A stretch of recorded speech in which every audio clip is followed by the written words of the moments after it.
एक, खाना खाने का सुन्नत तरीका यह है कि जमीन पर दस्तरख्वान बिछाकर खाया जाए, मगर फैशन में लोग टेबल कुर्सी पर खाते हैं। 2. सुन्नत तरीका यह है कि जूता चप्पल निकालकर खाया जाए, मगर लोग फैशन में जूता पहने हुए ही खाते हैं।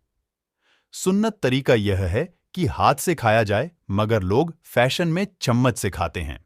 4. सुन्नत तरीका यह है कि हाथ धोकर खाया जाए, मगर चम्मच से खाने वाले हाथ क्यों धोएं? 5. सुन्नत तरीका यह है कि खाने के बाद उंगलियां चाट लिया जाएं, मगर फैशन में चम्मच से खाने वाले उंगली क्यों चाटें? आप सोच रहे होंगे कि माना कि सुन्नत के खिलाफ खाना खा रहे हैं, मगर इससे नुकसान क्या है? तो आइए मैं आपको बताता हूं ऐसे खिलाफे सुन्नत तरीके से खाने से कितना नुकसान होता है।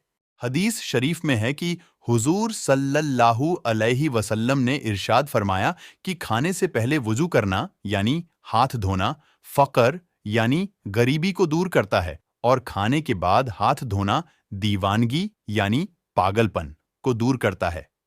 अहयाउल उलूम। यही वजह है कि आपने देखा होगा दौलतमंद लोग अगरचे लाखों कमाते हैं, मगर उनकी दौलत की भूख कभी खत्म नहीं होती, लेकिन गरीब कुछ रुपए कमा लेने से ही मुतमिन हो जाते हैं। इसी तरह पागलपन के मामले में भी दौलतमंद लोग गरीबों से ज्यादा होते हैं।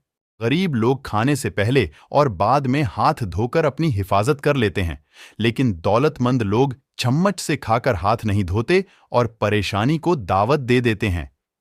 ऐसे ही एक और रिवायत में आया है कि खाना खाने से पहले और बाद में हाथ धोना मुहताजी को दूर करता है। अहयाउल उलूम।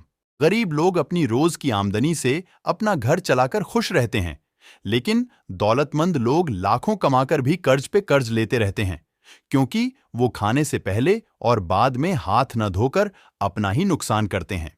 बात अगर आपको समझ में आ चुकी है, तो फिर सवाब की नीयत से यह बात अपने दोस्तों और रिश्तेदारों को भी बताएं या इस आर्टिकल के लिंक को शेयर कर दें।